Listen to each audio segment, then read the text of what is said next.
What if I told you that one of the biggest reasons your favorite artist never performed on the FIFA World Cup stage had nothing to do with talent, nothing to do with popularity, and nothing to do with music? What if the real decision was made long before any song was released, inside expensive boardrooms where billion-dollar contracts mattered more than billions of streams? Because in the world of FIFA, the biggest battle isn't fought on the football pitch. It's fought between global brands.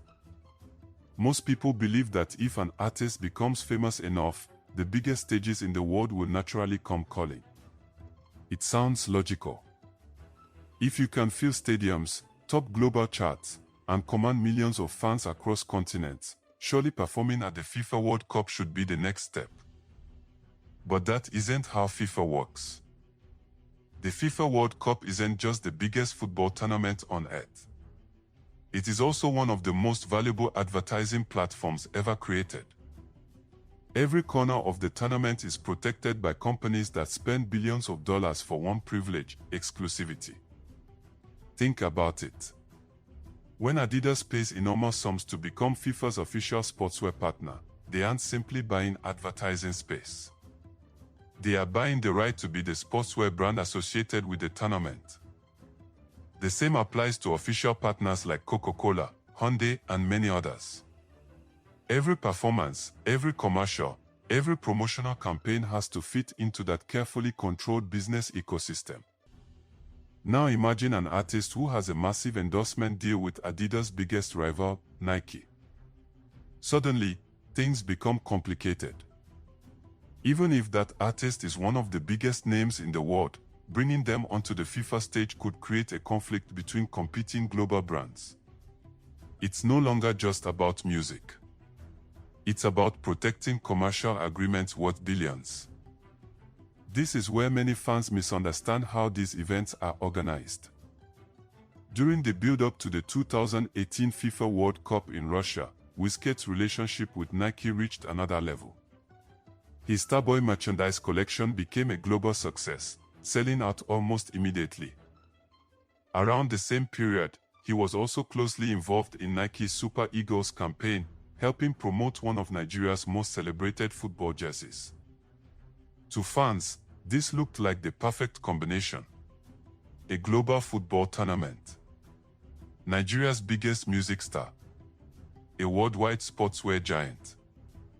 But behind the scenes, FIFA's official sportswear partner was Adidas.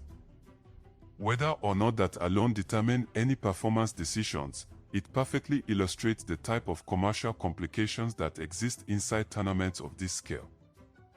Every public appearance, every logo, every photograph, and every promotional campaign has to respect existing sponsorship agreements.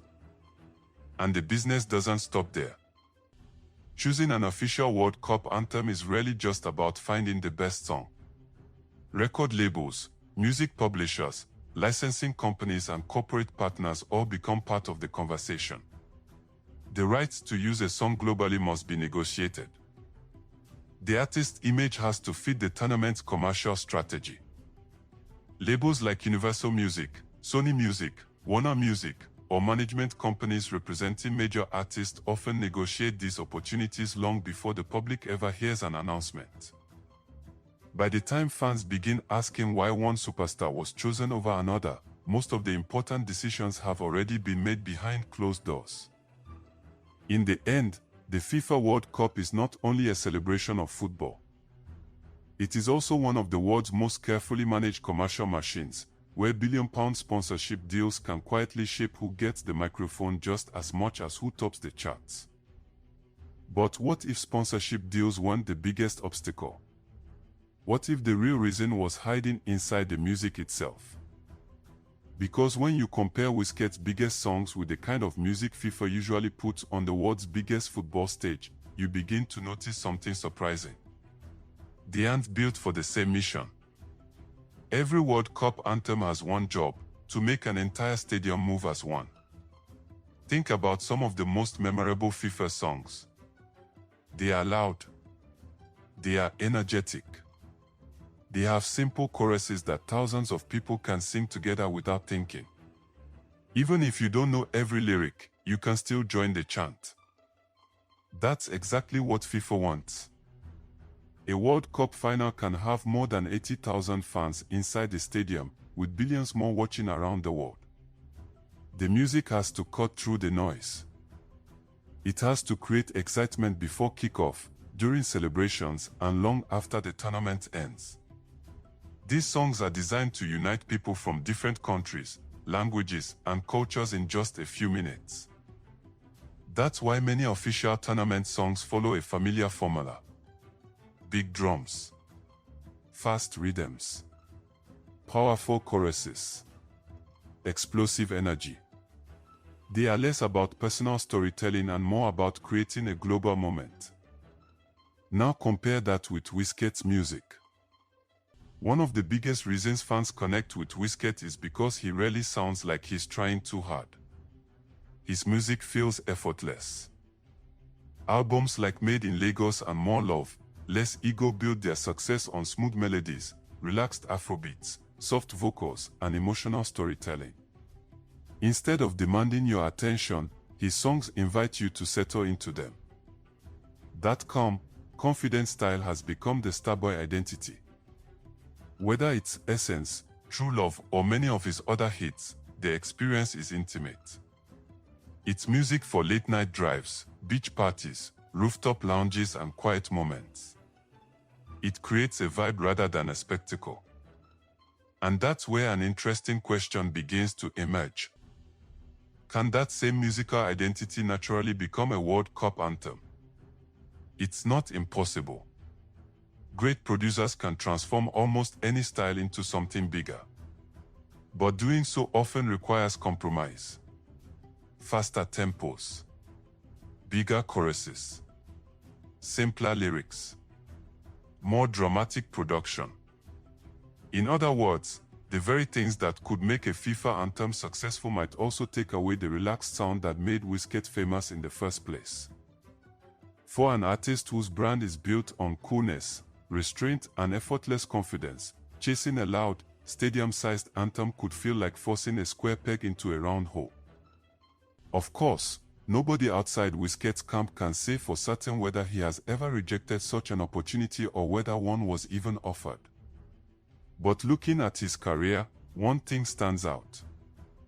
He has rarely changed his musical identity just to fit commercial trends. Instead, the world has often adjusted to his sound. And perhaps that's the biggest difference. While many artists create songs to fit the moment, Wizkid has spent most of his career creating moments that fit his music. In an industry where global sporting events often demand a carefully engineered pop formula, staying true to your artistic DNA may be both your greatest strength and your biggest limitation. But here's where the story takes an unexpected turn.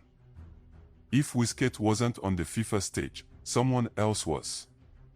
And by comparing the parts taken by Afrobeat's biggest stars, we begin to see that there may be more than one way to become a global icon. When the 2022 FIFA World Cup arrived in Qatar, Davido became one of the African artists featured on the official tournament soundtrack with Higher Higher, Better Together. It was a huge moment, not just for him, but for Afrobeats as a whole. His voice became part of a song that represented the biggest football tournament on earth, exposing his music to millions of fans who may never have heard him before. Years later, Burna Boy also stepped onto one of football's biggest stages, performing during the FIFA World Cup final halftime show alongside international stars. Once again, Afrobeats wasn't just participating in global culture, it was helping shape it. These weren't random opportunities. Performing at events like the World Cup usually involves months of planning between FIFA, event organizers, record labels, artist management, publishers, and commercial partners. It's a carefully managed system where timing, branding, music style, and business relationships all come together. The artists who appear on those stages often have teams actively working within that global entertainment machine. But while some artists were entering the FIFA ecosystem, Wizkid seemed to be building something entirely different. Instead of chasing tournament performances, he focused on proving that his own name could fill stadiums without needing football to attract a crowd. When Wizkid sold out London's O2 Arena multiple times, it wasn't because fans had come to watch a sporting event. They came because of him.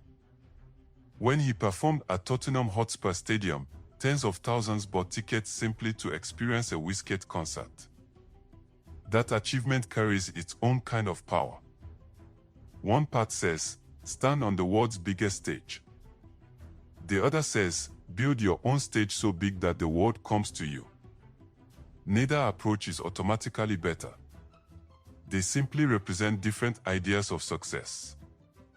For some artists, performing at the FIFA World Cup becomes another trophy in an already impressive career. It connects their music to one unforgettable global event. For others, independence matters more. Protecting their sound, controlling their brand, and choosing when and where they perform becomes the greater priority. So, does missing out on a FIFA World Cup performance damage Wizkid's legacy? Looking at his career, it's difficult to argue that it does. He remains one of Africa's most influential artists, with global hits, sold-out arenas, and a fan base that stretches across continents. His success was never built on one performance or one institution. Perhaps the better question is this: is true greatness measured by the stages you're invited onto, or by the stages you create for yourself? Because in the end, football crowns one champion every 4 years. But in music, legacy is built over decades. And whether through FIFA, sold-out stadiums, or timeless albums, every superstar must decide one thing: do you fit into the system? Or do you build one that carries your own name?